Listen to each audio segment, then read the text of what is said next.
मुझे यकीन है यूट्यूब के एल्गोरिदम पर कि मेरा ये वीडियो उस इंसान तक ज़रूर पहुंचा देगा जो कि यूट्यूब पर स्क्रॉल करते करते एक ऐसी वीडियो की तलाश में है जिसमें उसको कंप्लीट इन्फॉर्मेशन मिल जाए कि उसको क्या करना चाहिए, पोर्टर में ज़्यादा अच्छा उसके लिए सूटेबल है या फिर बाइक टैक्सी, ओला, उबर और रैपिडो में।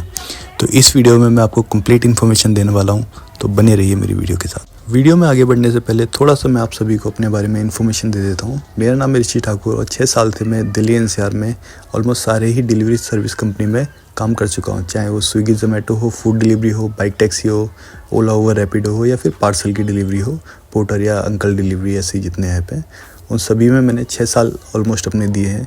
तो आई थिंक मेरे पास इसकी काफ़ी अच्छी नॉलेज है, so that I can tell you कि आपके लिए क्या अच्छा है, क्या अच्छा नहीं है। बाकी चूज़ करना आपके ऊपर है। अगर वीडियो को एंड तक देखने के बाद आपको 1% भी अगर वीडियो अच्छी लगती है तो प्लीज़ कंसिडर करिए सब्सक्राइब करने का। बेसिकली दोस्तों, इस वीडियो को हम 3 पार्ट में डिवाइड करेंगे, जिसमें कि फर्स्ट है वर्क अवेलेबिलिटी, मीन्स काम किस में ज़्यादा है, बाइक टैक्सी में ज़्यादा है या फिर पोर्टर पार्सल में ज़्यादा है, और साथ ही साथ फ्लेक्सिबल आवर्स में या फिर पार्ट टाइम के लिए क्या बेस्ट रहेगा। और सेकंड चैप्टर में हम डिस्कस करेंगे कि बाइक टैक्सी के रेट अच्छे हैं या फिर पोर्टर पार्सल के रेट अच्छे हैं। और फाइनल चैप्टर में हम डिस्कस करेंगे एडवांटेज और डिसएडवांटेज दोनों ही के, बाइक टैक्सी के और पोर्टर के, और इसमें से किन किन लोगों के लिए क्या क्या ज़्यादा सूटेबल रहेगा, क्या क्या अच्छा रहेगा, और मेरा फाइनल वर्डिक्ट क्या होगा। चैप्टर 1। देखिए दोस्तों, काम की अगर बात करें तो काम तो ऑब्वियसली 3 वर्सेस 1 हो जाएगा, क्योंकि बाइक टैक्सी में आपके पास ओला भी मिल जाता है, उबर भी मिल जाता है, रैपिडो भी मिल जाता है, और सबकी सर्विस ऑलमोस्ट हर जगह ही अवेलेबल है। और अगर पार्सल की बात करें तो पार्सल में मेजरली एक ही अच्छा ऐप होता है जिसको हम पोर्टर कहते हैं। और पोर्टर का जो टाइमिंग है वो ऑलमोस्ट हमेशा 9 बजे के बाद ही होता है। ऑफिस आवर्स जब खुल जाते हैं, most of the time 99% of the time, एक आध कभी ऑर्डर मिल जाए तो मिल जाए, लेकिन जब ऑफिस आवर्स के बाद ही आप पोर्टर में काम कर सकते हैं। और फ्लेक्सिबल आवर्स की बात करें तो आप बाइक टैक्सी में कभी भी काम कर सकते हैं, सुबह 6 बजे भी काम कर सकते हैं, रात के 1 बजे भी काम कर सकते हैं, आपको राइड मोटा मोटा मिल ही जाएगी। चैप्टर 2। दोस्तों, रेट्स को लेके बहुत ही ज़्यादा कन्फ्यूज़न होती है कि किस में सबसे अच्छा रेट मिलेगा और किस में हमें काम करना चाहिए। बेसिकली दोस्तों, ओला उबर की अगर बात करें तो दोनों का रेट ही बहुत ही ज़्यादा फ्लैक्चुएट होता रहता है। जैसे कि ओला जो है कभी 5 रुपये किलोमीटर भी देता है और कभी कभी 12-13 रुपये किलोमीटर भी लोगों को मिल जाते हैं। वैसा ही उबर के साथ है। उबर में थोड़ा सा कम होता है लेकिन रेट्स फ्लैक्चुएट होते रहते हैं। लेकिन इस मामले में रैपिडो थोड़ा ठीक है। लेकिन अगर आपको नॉलेज है लोकेशन की, क्योंकि उसमें कितना किलोमीटर जाना है, कितना नहीं जाना है, वो कुछ उसमें लिखा नहीं रहता। उसमें दिल्ली एनसीआर में सिर्फ ये लिखा रहता है पिकअप लोकेशन कितना पास है, और जो ड्रॉप लोकेशन होता है उसका नाम लिखा होता है, लेकिन कितना किलोमीटर है वो नहीं लिखा रहता।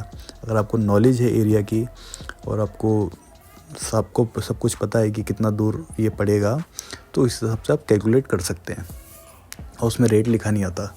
लेकिन जो रैपिडो में छोटी राइड में आपको बहुत कम पैसे बनते हैं, लेकिन बड़ी राइड जो होती है तो उसमें थोड़ा ठीक ठाक बन जाता है। लेकिन इसकी जगह अगर आप पोर्टर पार्सल की बात करेंगे तो पार्सल का रेट देखें दोस्तों, मैं आपको सीधा सीधा बताऊं, जो छोटे पार्सल का रेट है, जैसे मान लीजिए अंडर 5 किलोमीटर जो है, उसमें आपको 12 से लेके 15 रुपये के आसपास बन जाएगा। अंडर 5 किलोमीटर तक का 12 से लेके 15 रुपये पर किलोमीटर का। और उसके बाद अगर वो मान लीजिए 30 किलोमीटर से ऊपर का है तो 7.5 रुपये से लेके वो 8.5 रुपये तक उसका पोर्टर का रेट होता है। जितना ज़्यादा किलोमीटर बढ़ जाता है उतना ज़्यादा कमीशन बढ़ के और रेट थोड़ा कम होके उतने ही रेट जो डिलीवरी गाय के कम हो जाते हैं। तो ये है पोर्टर का। चैप्टर 3। दोस्तों, अब आ जाते हैं कंक्लूज़न पर कि बाइक टैक्सी या फिर पोर्टर में कौन सा ज़्यादा अच्छा है। तो सबसे पहले मैं बाइक टैक्सी का एडवांटेज और डिसएडवांटेज आपको बता देता हूँ, उसके बाद हम पोर्टर पर भी आएंगे। तो सबसे पहले बाइक टैक्सी का एडवांटेज ये है कि फ्लेक्सिबल आवर्स में आप वर्किंग कर सकते हैं, लाइक पोर्टर, कि अगर मान लीजिए आपके पास 2 घंटे हैं और आपको थोड़ा सा कुछ खाली टाइम है और आपको कमाना है, तो आप ऑब्वियसली इसमें आप कर सकते हैं। बाइक टैक्सी में छोटा जो राइड लेके आप आसपास वाले एरिया में कर सकते हैं।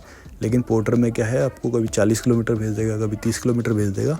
अगर आप 1-2 राइड छोड़ देंगे तो आपकी रेटिंग भी ख़राब कर देगा, टाइमर भी लगा देगा और आईडी बंद होने का भी खतरा रहता है। डिसएडवांटेज दोस्तों ऑब्वियसली ये है कि एक तो बाइक की हालत ख़राब हो जाती है, 80-80 किलो के 100-100 किलो के लोग आते हैं बैठने के लिए, तो ये चीज़ एक बहुत बड़ा डिसएडवांटेज है। दूसरी चीज़ है कि आप फ्रस्ट्रेट हो जाते हैं, जैसे कि लॉन्ग जो राइड होती है 25 से 30 किलोमीटर की होती है, पैसा दे के आप एक्सेप्ट कर लेते हैं, लेकिन उनको वहाँ तक पहुँचाने में आपकी हालत ख़राब हो जाती है और आप ब्रेक भी नहीं ले सकते। अगर आप चाहते हैं कि 2 मिनट रुक के थोड़ा ब्रेक ले लें तो आपको कस्टमर से पूछना पड़ेगा, फिर आपको वहाँ रुकना पड़ेगा, उसमें फिर रेटिंग ख़राब हो जाती है, झंझट भी काफ़ी रहते हैं। और तीसरी चीज़ जो रेट है ओबियसली बहुत कम है, 4 से 5 रुपये किलोमीटर कई बार पड़ जाता है, कई बार 8 रुपये भी पड़ जाता है, डिपेंडिंग अपॉन कि कितना काम है कितना काम नहीं है, ऊपर नीचे रेट होता रहता है, लेकिन ओवरऑल रेट ख़राब ही है बाइक टैक्सी के अंदर। अब दोस्तों बात कर लेते हैं पोर्टर पार्सल के एडवांटेज और डिसएडवांटेज के बारे में। दोस्तों पोर्टर के एडवांटेज की बात करें तो कई सारे एडवांटेज हैं, जिसमें सबसे पहला ये है कि आपको सवारी नहीं बिठानी, आपको जहाँ भी रुकना है, वॉशरूम जाना है, कुछ खाना पीना है, तो वो आप आराम से कर सकते हैं। अगर आपके पास राइड आ गई तो आपको एकदम भाग के नहीं जाना है, उल्टा सीधा चला के नहीं जाना कि कैंसिल हो जाएगी। मोस्टली पोर्टर की राइड जल्दी कैंसिल नहीं होती, और अगर आप लेट हो भी रहे हैं तो वो कॉल करके आपसे पूछते हैं कि भाई कहाँ पर हो, कितना टाइम लगेगा, तो उसमें आप फ्रीली थोड़ा सा आप कंफर्टेबल होके जा सकते हैं। दूसरी चीज़ दोस्तों ये है कि पोर्टर में अगर ओवर साइज़ होता है तो कई बार पार्सल ओवर साइज़ होते हैं, ओवर वेट होते हैं, तो उसका आप एक्स्ट्रा डिमांड कर सकते हैं, तो एक्स्ट्रा इनकम हो जाती है। और जो पोर्टर का रेट है अभी तक वो बाइक टैक्सी से थोड़ा सा ज़्यादा ही है, अगर आप कंपेयर करें किसी भी बाइक टैक्सी या फिर इन सब के रेट से, तो थोड़ा सा आपको ज़्यादा ही मिलेगा, कम नहीं मिलेगा। छोटी राइड्स पे आपको अच्छा मिल जाता है, बड़ी राइड्स पे थोड़ा सा कम मिल जाता है, वो बराबरी पड़ जाता है। जब बड़ी राइड आती है तो ऊबर पार्सल का और जो है पोर्टर का रेट ऑलमोस्ट सेम हो जाता है बड़ी राइड पर। उम्मीद करता हूँ दोस्तों मेरा ये पहला यूट्यूब वीडियो आप सभी को पसंद आया होगा। अगर आपको ये थोड़ा भी इन्फॉर्मेटिव लगा, थोड़ा भी हेल्पफुल लगा, तो प्लीज़ चैनल को सब्सक्राइब करना कंसीडर करिए। और अगर आप मुझे सपोर्ट करना चाहते हैं और दिल से अपना भाई मानते हैं तो प्लीज़ कमेंट में यस ज़रूर टाइप करिएगा। थैंक यू सो मच, मिलते हैं अगली वीडियो में।